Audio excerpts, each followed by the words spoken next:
जय हिंद दोस्तों। तेलंगाना में कांग्रेस पार्टी की सरकार है और तेलंगाना के मुख्यमंत्री रेवंत रेड्डी हैं और तेलंगाना में एक बड़ी घटना सामने आती है और ऐसी चौंकाने वाली खबर सामने आती है जिससे कि कांग्रेस पार्टी पूरी तरीके से हिल चुकी है।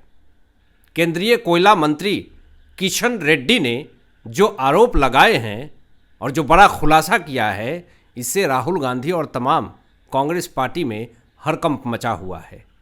तेलंगाना के अंदर 40 लाख टन कोयला यानी 1600 करोड़ रुपए का कोयला गायब हो चुका है।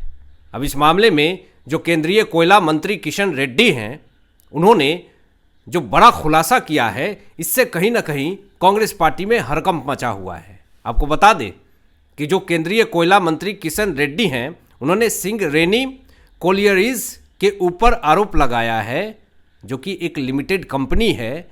40 लाख टन कोयला गायब हो गया है। 1600 करोड़ रुपए का कोयला कहां से गायब हुआ है, इस सवाल का जवाब दे। और केंद्रीय कोयला मंत्री किशन रेड्डी जी ने जांच की मांग करी है कि आखिर सिंगरेनी कोलियरीज लिमिटेड जो कंपनी है, जिसके ऊपर आरोप लगाया गया है कि 1600 करोड़ रुपए का कोयला कहां है, तेलंगाना के अंदर कांग्रेस पार्टी की सरकार है, इसकी जवाबदेही होनी चाहिए।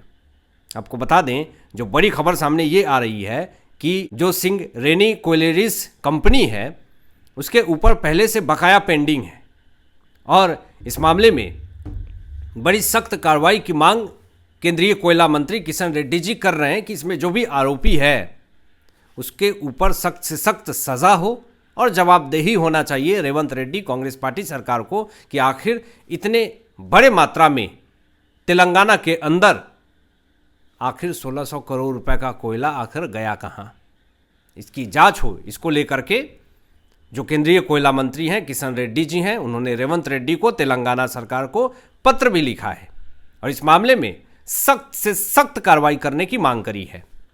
दूसरी तरफ राहुल गांधी किसी पार्टी के लिए अगर कुछ भी काम कर रहे हो, वो पार्टी का डूबना तय हो जाता है। ऐसा मैं नहीं, ऐसा बीजेपी के तमाम नेता कह रहे हैं। बीजेपी के तमाम बड़े नेताओं का ये कहना है कि अगर राहुल गांधी ने किसी भी पार्टी का समर्थन कर दिया, किसी पार्टी के लिए अगर इन्होंने कोई कैंपेन कर दिया, किसी पार्टी के समर्थन में इन्होंने अगर कोई रैली कर दी, उस पार्टी को डूबने से कोई नहीं बचा सकता है। लेकिन यहाँ पे जो कांग्रेस सांसद हैं इमरान मसूद ने जो स्टेटमेंट दिए हैं, ये पूरी तरीके से इंटरनेट के ऊपर छाया हुआ है। कांग्रेस सांसद इमरान मसूद ने यह कहा कि मैं समाजवादी पार्टी को नसीहत नहीं दे रहा हूं और न ही मैं इतना बड़ा नेता हूं। तो आखिर कांग्रेस सांसद इमरान मसूद ने आखिर क्या ऐसा कहा, आपको बता दें। जो बड़ी खबर यह है कि इमरान मसूद ने यह कहा कि राहुल गांधी का हाथ मजबूती से पकड़े समाजवादी पार्टी के नेता, और यह भी कहा, एक एग्जाम्पल भी सेट करी कांग्रेस सांसद ने कि देखिए बंगाल के अंदर किस तरीके से घटना हुई। वहाँ पे बीजेपी ने अपना वर्चस्व कायम कर लिया। बंगाल के अंदर जो टीएमसी की पार्टी थी वो भी अब विलय हो गई एनसीपीआई में। तमाम ऐसी खबरें सामने आई जिससे कि 22 सांसद बागी हो गए टीएमसी के। उसके बाद 64 से ज़्यादा टीएमसी के विधायक भी बागी हो गए। तो ये एक एग्जाम्पल दिया कांग्रेस की सांसद ने कि अगर मजबूती से हाथ समाजवादी पार्टी के नेता ने राहुल गांधी का नहीं पकड़ा, तो जो बंगाल के अंदर हुआ है वही चीज़ उत्तर प्रदेश के अंदर होगा। और एक एग्जाम्पल और सेट किया कि महाराष्ट्र के अंदर भी वही घटना हुई। उद्धव ठाकरे की शिवसेना किस तरीके से एकनाथ शिंदे के तरफ चली गई, बागी हो गए। वहाँ भी 40 से ऊपर जो है एमएलए बागी हो गए। रातों रात सत्ता पलट गई, रातों रात चुनाव चिन्ह पे बात आ गई और असली शिव सैनिक एकनाथ शिंदे को बनाया गया। उद्धव ठाकरे आज भी डरे हुए हैं कि जो बचे खुचे सांसद हैं वो कहीं वो भी न चले जाएं।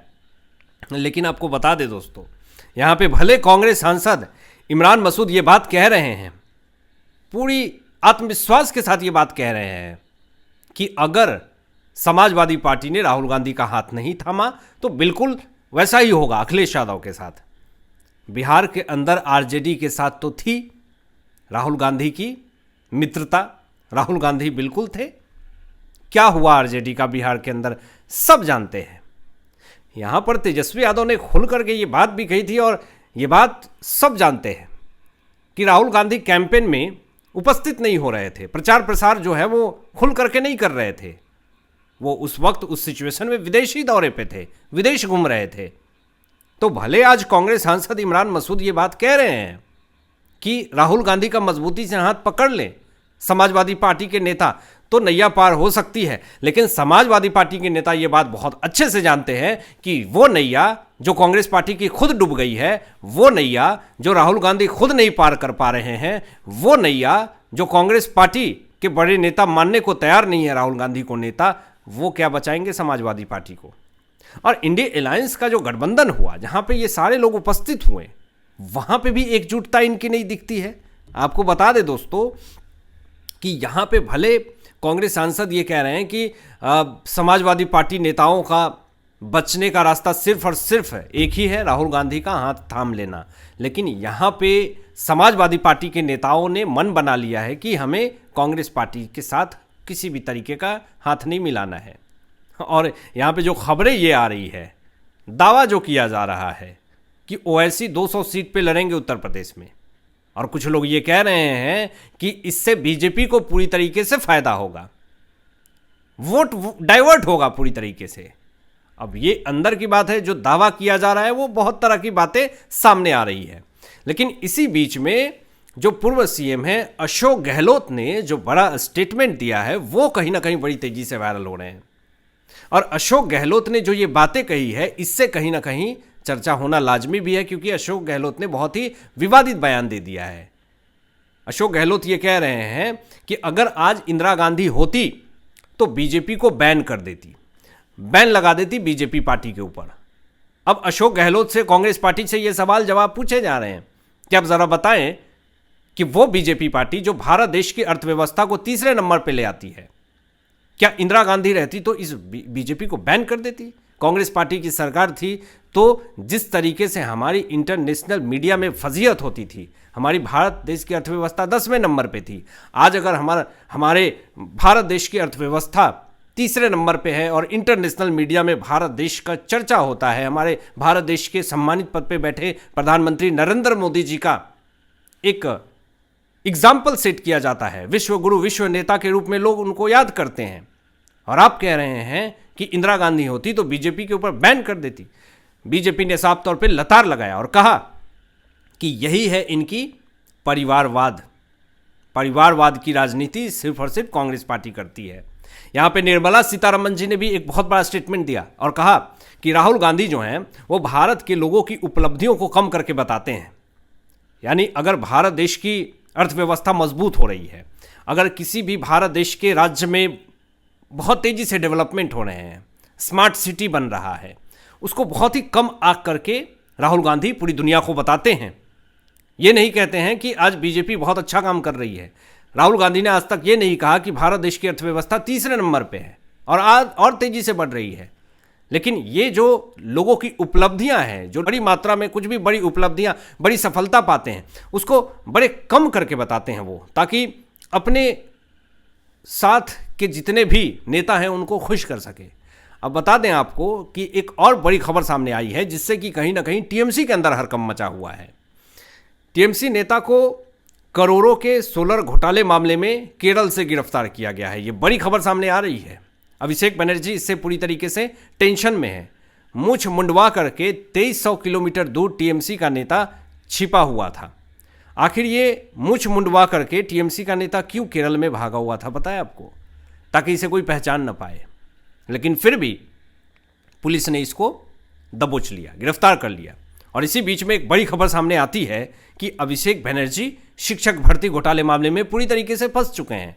इन्फोर्समेंट डायरेक्टरेट के दफ्तर पहुंचे हैं, कभी सीआईडी दफ्तर में परेड कर रहे हैं, कभी इन्फोर्समेंट डायरेक्टरेट के दफ्तर में परेड कर रहे हैं, कभी सीआईडी जो है वो घर को घेर ले रही है फर्जी सिग्नेचर मामले में, अवैध निर्माण को लेकर के नगर निगम जो है वो नोटिस पे नोटिस जारी कर रही है। तो चारों तरफ से जो अभिषेक बनर्जी की फजीहत हो रही है और जिस तरीके से ये फंसे हैं, इससे निकल पाना अभिषेक बनर्जी के लिए बड़ी मुश्किल है। और इसी बीच में केंद्र सरकार की तरफ से एक बड़ा सौगात दिया गया है। और इसीलिए मैं ये बात कह रहा हूँ कि अगर सेंट्रल में बीजेपी और अगर स्टेट में बीजेपी, तो कहीं ना कहीं डेवलपमेंट तो होगा ही। और एग्जाम्पल के तौर पे देखिए कि बंगाल के ग्रामीण रोजगार के लिए 8,508 करोड़ रुपए की मंजूरी मिली है। ये पश्चिम बंगाल सोनार बांग्ला का जो सपना है, शुभेंदु अधिकारी जी ये साबित करते हुए दिखा रहे हैं।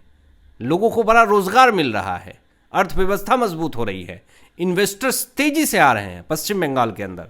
और इसी बीच में एक बड़ी कार्रवाई हुई कि दुर्गा पूजा के दौरान बहुत सारे लोग जबरन वसूली करते हैं। इस मामले में जो बड़ी कार्रवाई हुई है, जबरन वसूली घोटाले मामले में बंगाल के पूर्व मंत्री इंद्रनील सेन के खिलाफ एफआईआर दर्ज की गई है और इनके ऊपर बड़ी कार्रवाई की जा सकती है। और इसी से आगे जब बढ़ें तो जिस तरीके से टीएमसी के बड़े नेताओं के ऊपर अंडे फेंके जा रहे हैं, जो सिर मुंडवा करके लोग घूम रहे हैं, हाफ पैंट पहना करके, तमाम जितने भी गुंडागर्दी करने वाले नेता हैं उनको सड़कों पे घुमाया जा रहा है, अंडे से हमला हो रहे हैं, तो कुछ लोग हेलमेट लगा करके बचते हुए निकल रहे हैं। आज अंडे से डर लग रहा है। इसी पे अमित शाह जी ने एक बड़ा ही स्टेटमेंट जारी कर दिया। अमित शाह जी ने कहा कि जो लोग बम से खेलते थे अब अंडों से डरते हैं। टीएमसी दफ्तर के अंदर 100 से ज़्यादा बम बरामद किए गए और इसीलिए अमित शाह जी ने ये बात कही कि जो लोग बम से डर यहां से कि जो लोग बम से खेलते थे आज वो अंडे से डर रहे हैं। क्यों डर रहे हैं? समय बदल गया। अब आपकी क्या सोच है? इन तमाम विषयों पर अपनी विचार व्यक्त कीजिएगा और मिलते हैं लेटेस्ट ब्रेकिंग एनालिसिस के बाद। तब तक अपना ध्यान रखें, ख्याल रखें। सत्यमेव जयते। जय हिंद।